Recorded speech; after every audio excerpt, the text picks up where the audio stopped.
Now, eggplant is a wonderfully creamy, silky, and delicious vegetable, but it takes a little bit of effort to get it that way. So I'm going to show you how to prep it today in this Italian classic, Eggplant Parmigiana. It's all about to happen right now on The Aimless Cook.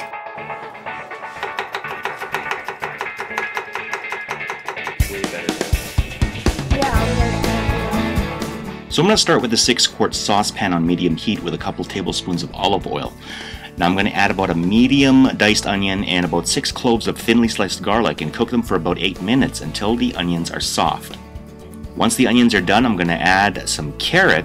This is a medium carrot that I shredded really finely, and I'm going to continue to cook that for another 5 minutes until the carrots are soft. Now when the carrots are done, finally I'm going to add 2 28-ounce cans of tomatoes and about 3 tablespoons of fresh thyme. I'm going to bring that to a boil and let it simmer for about 30 minutes until the mixture reduces and becomes a sauce.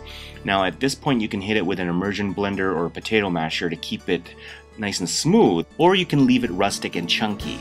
Now you can season this with salt and it's ready to use. Now you can keep it in the fridge for up to a week or freeze for up to 6 months. Now on a large flat surface here, I'm going to lay out 2 large eggplants that I sliced into half-inch rounds on a single layer, and I'm going to generously salt them with kosher salt on both sides. Now I'm going to let it sit for at least 30 minutes to draw out the excess moisture.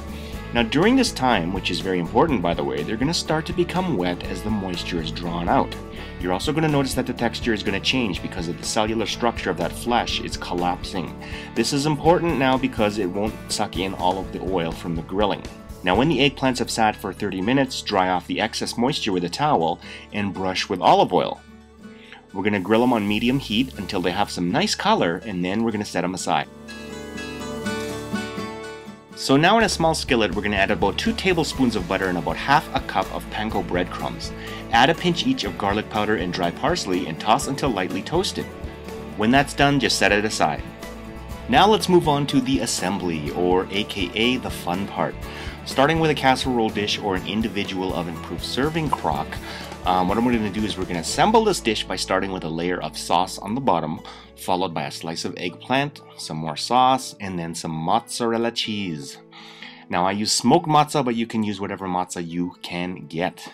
Now just repeat and repeat until you get to the top, and then finally what I'm going to do is I'm going to finish with the last layer of mozza with some Parmigiano Reggiano, some of those toasted panko breadcrumbs, and a little bit more of that parm. Now when that's all assembled and looking nice, we're going to bake it in a preheated 350-degree oven until golden brown and bubbly delicious. Now when that's done, we're going to let that stand for about 10 minutes to cool slightly and set slightly, and then we're going to serve it up.